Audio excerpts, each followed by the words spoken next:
लक्ष्मी का अपने घर में पूरा दबदबा था। हिटलर की तरह वो सारा काम अपने पति और बेटे से करवाती। धीरे धीरे उसके पति की तबीयत खराब रहने लगी। सुनो जी, अब आप बुजुर्ग हो गए हो, काम में भी अब हाथ आपके फुर्ती से नहीं चलते। अरे भाग्यवान, भगवान से डर। तुझसे मैंने शादी अपने इकलौते बेटे के अच्छे पालन पोषण के लिए की थी, लेकिन तूने तो उसका बेड़ा गर्क कर दिया। मैंने क्या किया?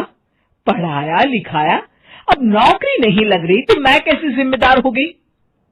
अब घर में बैठकर रोटी तोड़ रहा था तो मैंने कहा काम ही कर ले। एक तो भला करो और ऊपर से बातें सुनो। तभी सारंग वहां आ जाता है। बहुत भूख लगी है माँ, कुछ खाने को दे दो। अब तुम्हारे पापा का हाथ तो चल नहीं रहा है। मैं ही जा रही हूँ आज किचन में, बनाती हूँ कुछ। हे भगवान, कैसे होगा इतना काम मुझसे? लक्ष्मी किचन में काम कर रही होती है कि तभी अचानक उसे आइडिया आता है।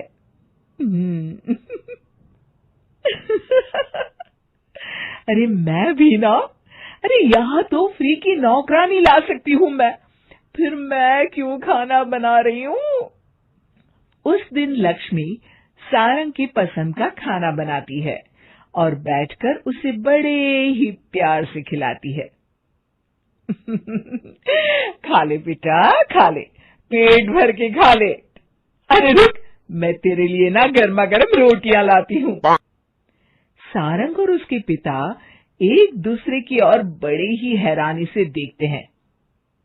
बेटा सारंग, जरूर दाल में कुछ काला है, वरना ये औरत तो हमें बासी खाना भी सुकून से ना खाने दे। सुनील की बात लक्ष्मी सुन लेती है और जोर जोर से चिल्लाने लगती है। अरे हाँ, भलाई का तो जमाना ही नहीं रहा। एक तो आग में खुद को जलाकर तुम लोगों के लिए खाना बना रही हूँ और ऊपर से तुम्हें दाल काली लग रही है। अरे माँ, पिताजी का ये मतलब नहीं था, तुम बुरा मत मानो। अरे हाँ बेटा, तू कहता है तो मान लेती हूँ। लक्ष्मी सारंग के पास बड़े ही प्यार से बैठ जाती है और फिर कहती है, बेटा मैंने ना तेरी शादी करने की सोच ली है। अब तेरे पिताजी के हाथ भी नहीं चलते, तो सोच रही हूँ तेरे लिए बीवी ले आऊं। अब पता नहीं ना मैं भी कब मर जाऊं। अब ऐसे भाग्य भी कहाँ है हमारे। क्या कहा? अरे हाँ हाँ, तुम तो चाहती ही हो कि मैं मर जाऊं, लेकिन मैं अपनी प्यारी बहू का चेहरा देखे बिना नहीं मरूंगी। हाँ माँ, शादी तो मैं कर लूं, लेकिन मैं नौकरी नहीं करता, फिर कोई क्यों देगा मुझे अपनी बेटी? अरे क्यों नहीं देगा बेटी? इतना बड़ा घर, खेल खलियान है, किस चीज की कमी है हमारे पास? जो आएगी राज करेगी, राज। हम तो ना कर पाए राज, ये बोलो कि एक और नौकर तुम्हारे पास आ जाएगा। मैं कहती हूँ चुप हो जाओ। अरे खुद के घर का खाना बनाएगी तो क्या नौकरानी हो जाएगी? अब तुमसे तो किचन का काम होता नहीं, तो कोई तो करेगा ना। ठीक है माँ, तुम जैसा सही समझो बस।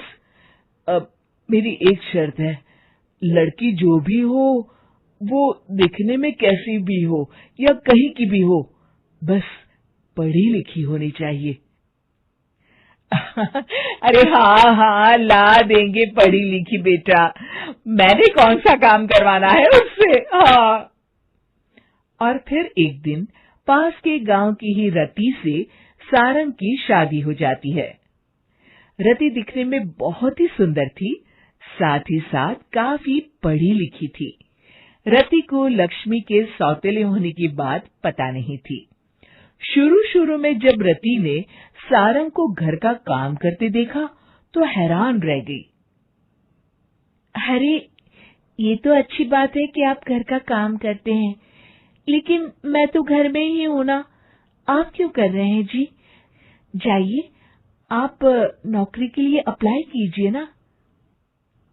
तभी लक्ष्मी वहां आ जाती है। अरे रति बहू, करने दे उसे काम। और हाँ, मेरे घर के कुछ नियम है, कायदे हैं।